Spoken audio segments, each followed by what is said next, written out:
तपाईलाई राम्रो कोर्स राम्रो कलेज युनिभर्सिटी हामी रिकमेन्ड गर्नेछौँ सो द्याट तपाईँ क्यानाडामा पुगिसकेपछि सरप्राइज हुन नपरोस्। गोरेटोमा धेरै स्टुडेन्टहरूको भिजा पछिल्लो समय आइरहेको देखिन्छ। मैले जहिले पनि भन्दै आइरहेको छु क्यानाडामा गएर सक्सेसफुल हुनु ठुलो कुरा हो। यदि तपाईँहरूले क्यानाडा मात्रै होइन युके अस्ट्रेलिया युएसको लागि पनि अप्लाई गर्न चाहनुहुन्छ भने गोरेटो कन्सल्टेन्सीले अलरेडी सर्भिस प्रोभाइड गर्न थालिसकेको छ। Goreto, the best consultancy. Hello नमस्ते, म धीरज कडेल गोरेटो कन्सल्टेन्सीको सिनियर एडभाइजर तथा म्यानेजिङ डाइरेक्टर। पछिल्लो समय हामीले भनौँ न 2024 देखि हेर्दै आएको कुरा चाहिँ क्यानाडाको लागि इन्डिया र क्यानाडाको बिचमा जुन खालको एउटा डिप्लोमेटिक टेन्सन थियो, त्यसले गर्दाखेरि नेपालबाट सबमिट हुने एप्लिकेसन्सहरू चाहिँ इन्डियाको अफिसबाट नभइकन अन्य मुलुकहरूबाट जस्तो कि थाइल्यान्ड अथवा ओटावाहरूबाट चाहिँ डिसिजन आइरहेको चाहिँ देखिन्छ। सो पछिल्लो समय यो 2025 भन्दा थोरै अगाडि ब्याङ्ककबाट आउने अधिकांश भिजाहरू चाहिँ रिफ्युजल भइरहेको देखिन्थ्यो। एक हिसाबले हरेक सेक्टरहरू चाहिँ कन्फ्युजनमा थिए, जस्तो कि कलेजहरूको प्रोग्रामहरू, कुन प्रोग्रामले पिजिडब्ल्युपी पाउने अथवा कुन प्रोग्रामले नपाउने, त्यो लगायतका स्पाउजलको कुराहरू होइन, कुन लेभलमा पढ्न जाने स्टुडेन्टहरूले आफ्नो स्पाउसलाई अथवा डिपेन्डेन्टलाई लान पाउने या नपाउने आदि इत्यादि कन्फ्युजनहरू चाहिँ थिए। र थाइल्यान्डको त्यो पछिल्लो भिजा एप्रुभल रेट चाहिँ अहिले हामीले हेर्दाखेरि एकदमै इम्प्रुभ भएको देखिन्छ, किनभने गोरेटोमा धेरै स्टुडेन्टहरूको भिजा पछिल्लो समय आइरहेको देखिन्छ। सो यसमा चाहिँ नि दुईवटा कुरा छ मेरो विचारमा।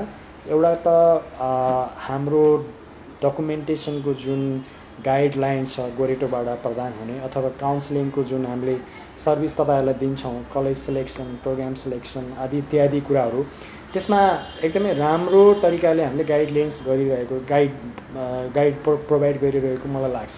त्यो हिसाबले चाहिँ तपाईँको भिजा एप्रुभल चाहिँ नि हायर साइडमा भएको चाहिँ देखिन्छ।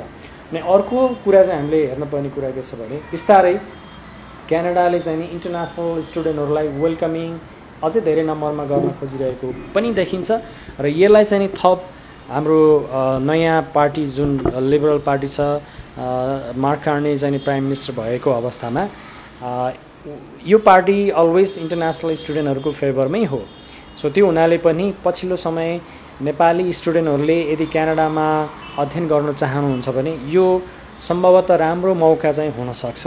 सो सबै युनिभर्सिटी कलेजहरूले सेप्टेम्बर र जनवरी इन्टेकको लागि एडमिसन्स ओपन गरिसकेको हुनाले यदि तपाईँहरू फाइनेन्सियल्ली रेडी हुनुहुन्छ अथवा आइएल्स पिटी टोफेल दिएर बसिरहनु भएको छ र क्यानाडा अप्लाई गर्ने सोचाइमा हुनुहुन्छ भने एकचोटि तपाईँ गोरेटो कन्सल्टेन्सीमा आउनुहोला।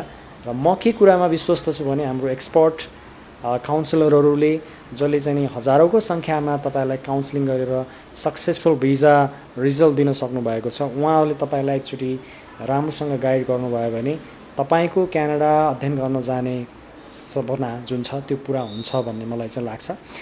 र हामी जति पनि क्यानाडाका कलेज युनिभर्सिटी गर्छौँ, धेरैभन्दा धेरै कलेज युनिभर्सिटीमा हामी आफै गएर देखेर त्यहाँका राम्रा नराम्रा कुराहरूलाई चाहिँ तपाईँहरू समक्ष चाहिँ राख्न समर्थ छौँ।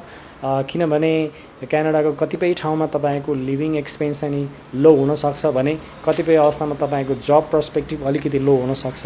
सो कतिपय अवस्थामा तपाईँको लिभिङ एक्सपेन्स हाई हुनसक्छ भने अर्निङ पोटेन्सियल पनि त्यत्तिकै हुनसक्छ।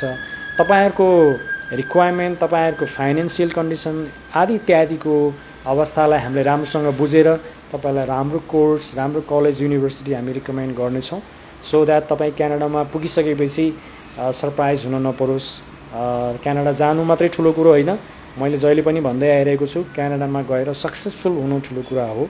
सो यदि तपाईँहरूले क्यानाडा मात्रै होइन युके अस्ट्रेलिया युएसको लागि पनि अप्लाई गर्न चाहनुहुन्छ भने गोरेटो कन्सल्टेन्सीले अलरेडी सर्भिस प्रोभाइड गर्न थालिसकेको छ।